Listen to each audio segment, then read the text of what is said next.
देखिए, चौकीदार चोर नहीं डकैत है, पॉकेटमार है, देश का लुटेरा है, देश का विक्रेता है, देश का बेचू है। ये आधुनिक भारत का जयचंद प्रधानमंत्री, भस्मासुर प्रधानमंत्री पॉकेटमार क्या कहता है? सावधान, अपने अपने कीमती सामान और पर्स का ख्याल रखना, ये पॉकेटमारी हो सकती है। जैसे ही आप ध्यान रखिएगा पॉकेट मार लेगा। तो ये चौकीदार कहता है, भाइयों एवं बहनों, मित्रों, हम सत्ता के सिंहासन पर आरूढ़ होने के लिए नहीं, हम चौकीदार बनने के लिए आए हैं। तो चौकीदार के रहते देश की सारी संपत्ति बिक रहा है, देश में मंदी है, अर्थव्यवस्था है, देखिए गिर रहा है जीडीपी वगैरह। तो इसका क्या मतलब? चौकीदार चोर है, चौकीदार डकैत है, चौकीदार पॉकेटमार है। एक बात बताइए, लालू यादव जी के समय में टिकट के दाम में 1 रुपया कम किया गया, कर्मचारियों को बोनस दिए गए, 80,000 कुलियों को एक ही कलम से नौकरी दी गई, टिकटों के दाम कम किए गए, गरीब आदमी राजधानी और शताब्दी ट्रेन जैसे यात्राएं करेगा, गरीब रथ जैसे ट्रेन दिए गए, ट्रेन प्रॉफिट में थी। राजा हरिश्चंद्र की छठी औलाद, अपने को दिव्य पुरुष कहने वाले शासन सत्ता में बैठे। ट्रेन की बात करें तो ट्रेन तो अभी कुछ ट्रेन तो प्राइवेट हो गए। और अरे सुनिए ना, गाजियाबाद से आनंद विहार का टिकट का दाम 3 रुपया था, अब सुनिए ना, 3 गुना नहीं 10 गुना बढ़ा हुआ है। आप गौर कीजिए ना, 30 रुपए का टिकट मिल रहा है, फ्लेक्सिबल रेट हो गए, डिमांड के हिसाब से टिकटों के दाम बढ़ रहे। 10 गुना। आप समझिए, 800 फीट का कोच होता है, स्लीपर में 72 सीट है, गरीब रथ में 72 सीट है, राजधानी में 72 सीट है। राजधानी में कोरोना के नाम पर खाना नहीं दिया जा रहा है, चादर नहीं दिया जा रहा है, टिकट का दाम 2500 से 3000 उसले जा रहे हैं। ट्वीट करके बता रहे हैं कि लोग ज्यादा भीड़ ना लगे इसलिए टिकट का रेट बढ़ा। स्लीपर में बैठेगा तो कोरोना हो जाएगा, राजधानी में बैठेगा तो कोरोना नहीं होगा। यही बात है। अफसोस इस बात का नहीं है कि धर्म का धंधा हो रहा है, अफसोस इस बात का है कि पढ़ा लिखा इसमें अंधा हो रहा है। आप समझिए, 800 फीट का कोच है, स्लीपर में बैठेगा तो कोरोना हो जाएगा, थर्ड एसी राजधानी में बैठेगा तो कोरोना नहीं होगा। मतलब सीट सेम है, समझ रहे हैं ना? कैसी कैसी बातें आप लोग समझाते हैं कि आप जब मीडिया के लोकतंत्र का चौथा स्तंभ कहा जाता है, आप लोग सवाल नहीं पूछ पाते। आप लोग जब इस तरीके की बातें करेंगे तो देश में आम आदमी का क्या होगा? पंकज जी, ऐसे एक समाचार आया है मीडिया में, सरकार ने कहा है कि हम कंपनियां नहीं चलाएंगे सरकारी, हम सिर्फ सरकार चलाएंगे, हम सबको बेचेंगे इनको। तो कौन बोल रहा है चलाने के लिए? आप समझिए, मोदी जी जो कह रहे हैं उसी के लिए हाय तौबा मचा रहे हैं। तो जब आपसे देश नहीं चल रहा है, आप चलाने में सक्षम नहीं है, तो फिर आप वेतन क्यों ले रहे हैं? आपके तमाम जो सांसद मंत्री गरीब जनता के टैक्स के पैसों से वेतन भत्ता क्यों ले रहे हैं? आप निजीकरण का हम जो कर रहे हैं कि आदमी कर्मचारी काम नहीं कर रहा तो आप कर रहे हैं, तो रेल मंत्री काम नहीं कर रहा, उससे रेल मंत्रालय नहीं चल रहा, तो रेल मंत्री वेतन क्यों लेगा, आवास क्यों ले? सुनिए ना, सवाल तो ये भी उठता है ना, जब आपसे बैंक नहीं चल रहा तो वित्त मंत्री का क्या काम है? वो क्यों सैलरी ले रहा है? राष्ट्रहित में छोड़ दीजिए, देश के लिए वेतन लेना छोड़ दीजिए, पेंशन लेना छोड़ दीजिए। देश में जो कर्मचारी है जो इतने सालों काम करेगा तो उसका पेंशन आप खत्म कर दिए।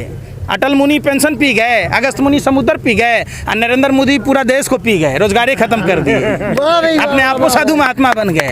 इससे काम होता है? बताइए ना आप। जो पुलिस में, सेना में लोग हैं जो जान पर खेल कर हमारे देश को चलाते हैं, मजदूरी करते हैं, उनको पेंशन नहीं मिले। ये हराम के खाने वाले जिनसे देश नहीं चल रहा है, बैठ के 5 स्टार होटल में रहेंगे, हवाई यात्रा करेंगे, राजधानी का किराया लेंगे, पेंशन लेंगे, सब कुछ लेंगे, कहेंगे हम देशभक्त हैं। तो देशभक्ति दिखाना दो कि देश में पैसों की कमी है। एक बात बताइए, देश के बजट में सब चीज़ में कटौती की गई, तो क्या नए संसद भवन बनाना जरूरी था? क्या 85,000 करोड़ रुपये के फ्लाइट खरीदने जरूरी थे? तो ये देशभक्ति है? मतलब आपके पास घर में बर्तन हांडा बेच के घर में कलर टेलीविज़न लगा लीजिए, किडनी बेच के वो कार खरीद लीजिए। जब आप ही नहीं रहिएगा तो उस कार का क्या करोगे भाई? नए संसद भवन का क्या करोगे जब देश में बजट पेश करने के पैसे नहीं हैं? फिर भी आप उनको देशभक्त कह रहे हैं। देशभक्त है, देशभक्त है, वो तो उस तरह की बात हो गई हिटलर की तरह। जब तक जर्मनी पूरी बर्बाद नहीं हो गया तब तक लोग हिटलर को देशद्रोही नहीं समझ रहा था। आज नरेंद्र मोदी ने देशभक्ति की ऐसी परिभाषा पेश कर दी। सर, ट्विटर पर फिर से ट्रेंड चल रहा है 3 दिन से कि मोदी जी रोजगार दो, नौकरी दो। क्या युवा जाग चुका है? देखिए, युवा नहीं, पूरा देश हतप्रभ है कि जिस तरीके से मोदी जी ने लगातार झूठ बोला धर्म के नाम पर। लोगों को ये उम्मीदें नहीं थी कि ये कालनेमी राक्षस, आधुनिक भारत का कालनेमी राक्षस, जिस तरीके से कालनेमी राक्षस ने भगवा वस्त्र पहनकर प्रभु श्री राम का नाम लेकर हनुमान जी को संजीवनी बूटी लाने से रोका था, ये वही कालनेमी राक्षस नरेंद्र मोदी है जो श्री राम का नारा लेकर भारत के विकास को अवरुद्ध किया। ये कलयुग का कालनेमी राक्षस है जिसने भारत के विकास को अवरुद्ध किया और धर्म को बदनाम करने की कोशिश की। कोई भी धर्म मानवता की बात कहता है और हिंदू धर्म तो सबसे पुरानी धर्म है जिस धर्म में हिंसा नफरत की कोई गुंजाइश नहीं है। सर हमारे देश में पौने 2 करोड़ ट्विटर हैंडल हैं जो यूज करते हैं ट्विटर को। जो लोग उस पर कमेंट करते हैं वो खबरें बन जाते हैं, लेकिन 130-35 करोड़ के देश में जब पेट्रोल के दाम बढ़ते हैं तो कहते हैं कि देश आगे बढ़ रहा है, देश मजबूत हाथों में है और हमें कोई इसका फ़ायदा फर्क नहीं पड़ता पेट्रोल महंगा होने से। कौन लोग करते हैं? आपने कभी उन लोगों से जाके पूछा जो 200 रुपये मजदूरी नहीं कमा पा रहे? पेट्रोल डीजल के दाम सिर्फ चलने वालों पर नहीं, आप एक ट्रांसपोर्ट सिस्टम जब महंगा होगा, वही स्मृति ईरानी तांडव करती थी। तमाम भाजपा के तमाम नेता, शिवराज सिंह सारे नंगे चल कपड़ा होके बदन होके चल रहे थे, साइकिल चलाने की बात कह रहे थे। सदी का महानायक अमिताभ बच्चन कहाँ है? कहाँ भरवागिरी कर रहे हैं? कहाँ अक्षय कुमार है? कहाँ अनुपम खेर है? कहाँ बाबा रामदेव है? ये तमाम जो लोग हैं, अन्ना हजारे कहाँ है? मर गया।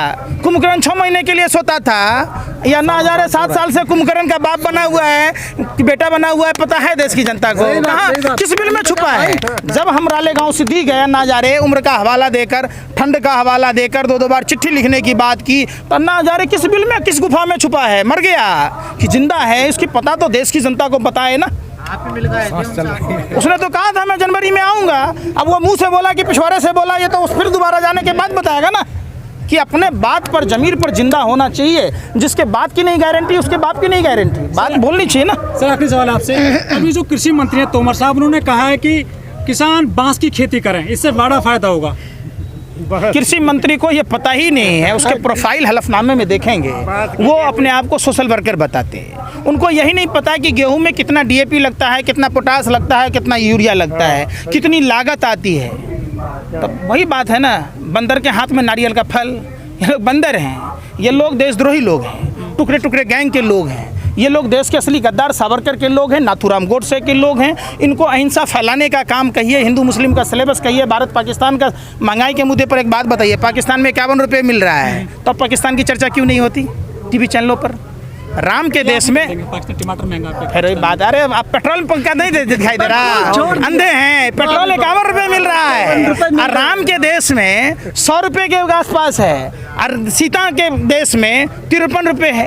सर आप समझिए, और रावण के देश में 52 रुपये है। इतना चरम पर है महंगाई, पेट्रोलियम पदार्थ महंगे हैं, सिलेंडर महंगा है, लेकिन कांग्रेस क्यों खुल करके रोड पर नहीं आ रही है? अब ये तो कांग्रेस के लोग बताएंगे ना, हम कांग्रेस मतलब किसी पार्टी के नहीं है, तो मैं क्या बताऊं दूसरे की बात।